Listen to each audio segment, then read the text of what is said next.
Good morning, my name is Kevin, and I'd just like to share one thought with you today. The biggest thing that's been pressing on my mind right now is the idea of what do our words speak? Are you speaking life into people, or are you speaking death? Because it's one or the other. You're either speaking into someone that's going to give them hope and a hope that comes from God, or you're speaking death. One of the two. I'm a pretty simple guy. The Bible says this, that the tongue is the rudder of our soul. And so what is coming, the words that are coming out of your mouth are actually the words that are coming from the very heart of who you are. And so when I just want to give you two examples that I had yesterday, and God has been really speaking to me, I think, through those two examples. And actually, there's three, but just for the course of the video, I'll just give you two. The one was a gentleman that I met probably about 80 years old, I would imagine. Right out of I came out of the bank and was doing some transactions there.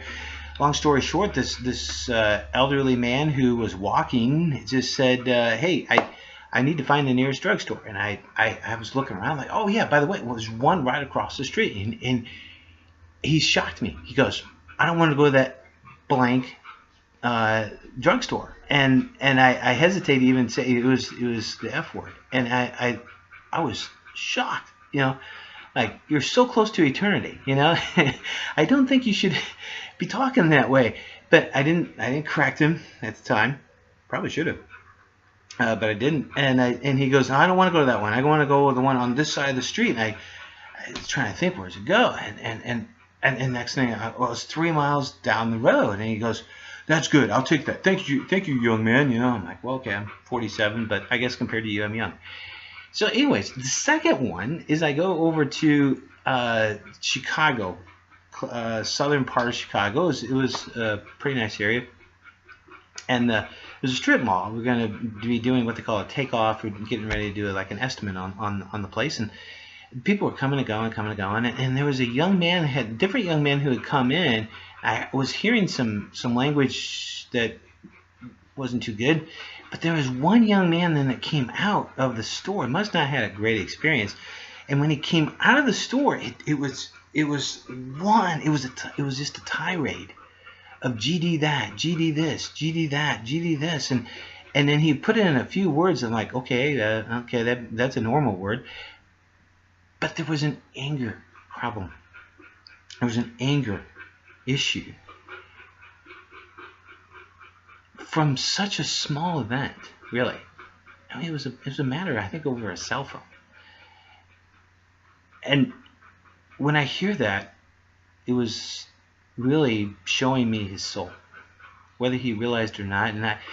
And from the words that were coming out of his mouth, I would not, the fruit that was coming from him was definitely showing the condition of his soul. So just to share with you just a couple minutes this morning is today, are you speaking life into other people? Are you honoring the Lord? Because the tongue is very important to how we show the name of Christ. If you take a look also in Genesis, way back in the Old Testament, he makes it very clear when it comes to using words, and that is, he says, "You shall not misuse the name of the Lord your God, for the Lord will not hold anyone guiltless who misuses his name." I think we need to ponder that today. If you're a Christian and you've gotten into the trap of using words that do not honor and please God and do not speak life into other people, then take hold of that and give that over to the Lord. If you're a non-believer, then I would ask that you would take a look at the words that are coming out of your mouth. All right, because are you speaking death into people, or are you speaking life into people? I think that's universal. So those are my thoughts this morning, and God bless you.